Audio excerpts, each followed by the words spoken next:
Bismillahirrahmanirrahim. Assalamualaikum warahmatullahi wabarakatuh. Selamat pagi anak-anak UMSU, unggul, cerdas, dan terpercaya.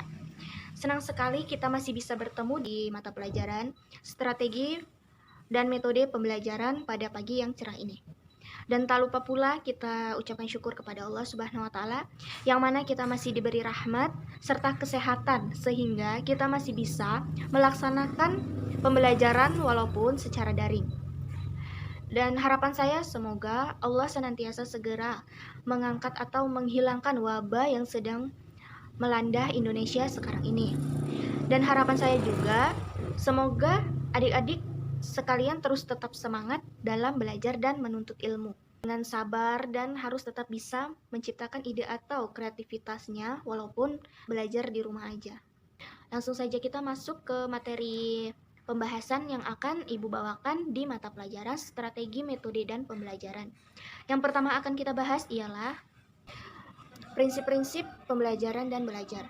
Kata prinsip berasal dari bahasa Latin yang artinya asas atau kebenaran yang menjadi pokok dasar berpikir, bertindak, dan sebagainya. Prinsip itu sendiri juga merupakan sebuah kebenaran atau kepercayaan yang diterima sebagai dasar dalam berpikir atau bertindak. Jadi, prinsip dapat diartikan sebagai sesuatu yang menjadi dasar dari pokok berpikir, berpijak, dan bertindak.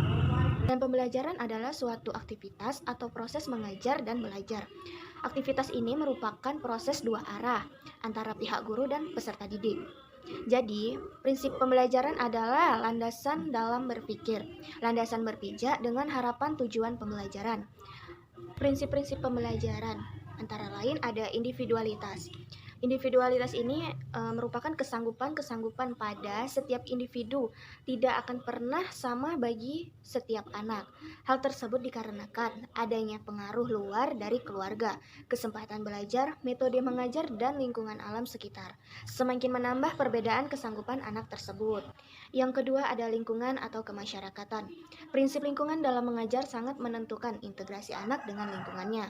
Banyak hal yang dapat dipelajari dalam lingkungan anak, seperti keadaan alam, cara hidup, pertemanan, atau industri dan peternakan.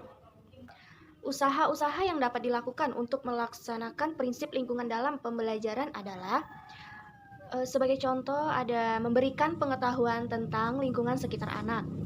Selanjutnya ada mengusahakan agar alat yang digunakan berasal dari lingkungan yang dikumpulkan baik dari guru maupun dari siswa. Yang selanjutnya ada mengadakan karya wisata ke tempat-tempat yang dapat memperluas pengetahuan siswa. Dan juga bisa memberikan kesempatan pada siswa untuk mengadakan penelitian tentang lingkungan sesuai dengan kemampuan yang dimiliki anak. Selanjutnya ada minat.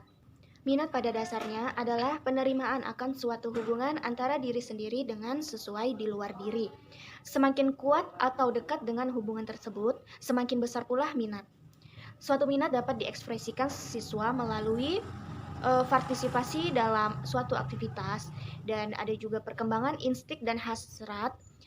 Selanjutnya ada fungsi-fungsi intelektual, pengaruh lingkungan, pengalaman, dan kebiasaan. Dan selanjutnya ada aktivitas. Thomas Emrys mengemukakan atau mengajar adalah proses membimbing pengalaman hidup. Pengalaman itu sendiri hanya mungkin diperoleh jika anak didik itu dengan keaktifannya sendiri. Terhadap lingkungan, guru hanya dapat membantu anak didik itu belajar, tetapi guru tidak dapat untuk anak itu. Dengan demikian, belajar yang berhasil mesti melalui berbagai aktivitas, baik fisik maupun psikis. Aktivitas fisik adalah giat aktif dengan anggota badan, membantu sesuatu, bermain, dan bekerja. Aktivitas psikis sendiri adalah jika daya jiwanya bekerja sebanyak-banyaknya atau banyak berfungsi dalam proses pembelajaran secara aktif, seperti mendengarkan, mengamati, menyelidiki, mengingat, menguraikan, dan mensosialisasikan ketentuan yang satu dengan ketentuan lainnya. Dan selanjutnya ada motivasi.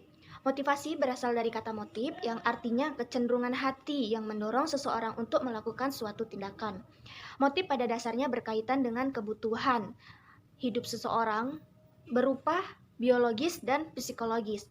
Dilihat dari proses timbulnya motivasi, maka motivasi belajar itu dapat dibedakan menjadi dua, yaitu motif intrinsik dan motivasi ekstrinsik. Dan selanjutnya ada peragaan. Prinsip peragaan atau visualisasi dalam pembelajaran mengharuskan bagi setiap guru dalam menyajikan bahan pelajaran selalu menggunakan alat peraga, alat bantu. Namun dengan menggunakan alat peraga dalam pembelajaran dengan pengetahuan, pengertian, tanggapan yang masuk dalam jiwa melalui indera atau pendengaran, penglihatan, dan perabaan, atau dapat menjadi jelas dan bertahan lama dalam ingatan anak didik. Dan yang selanjutnya ada korelasi. Korelasi berarti menghubungkan bahan pelajaran kepada mata pelajaran lain yang umum antar mata pelajaran pendidikan agama Islam.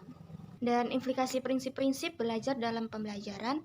Satu, ada prinsip perhatian dan motivasi, di mana ketika seorang anak melakukan atau mengerjakan tugas dan mereka tuh benar gitu kan, maka di situ kita harus memberi perhatian dan motivasi seperti perkataan bagus dan kamu bisa melakukannya dengan lebih, maka itu akan membuat anak menjadi lebih semangat gitu kan.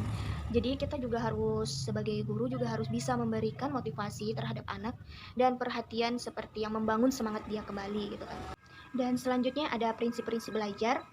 Prinsip-prinsip belajar dalam proses pembelajaran yaitu, satu, hal apapun yang dipelajari murid maka ia harus mempelajarinya sendiri. Selanjutnya juga setiap murid belajar menurut tempo atau kecepatannya sendiri, dan untuk setiap kelompok umur terdapat variasi dalam kecepatan belajar. Dan jika ada yang ingin ditanyakan, bisa ditanyakan lewat pribadi atau bisa kita diskusikan di WA Group. Dan terima kasih atas perhatiannya. Ibu izin undur diri atau keluar dari Zoom ini. Terima kasih. Wassalamualaikum warahmatullahi wabarakatuh. Mungkin itu saja materi yang dapat saya sampaikan kepada anak-anak dan kita semua. Dan harapan saya semoga adik-adik sekalian senantiasa selalu belajar di rumah dan membaca bukunya, serta terus belajar dan tetap menjaga kesehatan agar kita masih bisa bertemu di pertemuan-pertemuan selanjutnya. Dan jika ada yang ingin ditanyakan, bisa ditanyakan lewat pribadi atau bisa kita diskusikan di WA Group. Dan terima kasih atas perhatiannya. Ibu izin undur diri atau keluar dari Zoom ini. Terima kasih. Wassalamualaikum warahmatullahi wabarakatuh.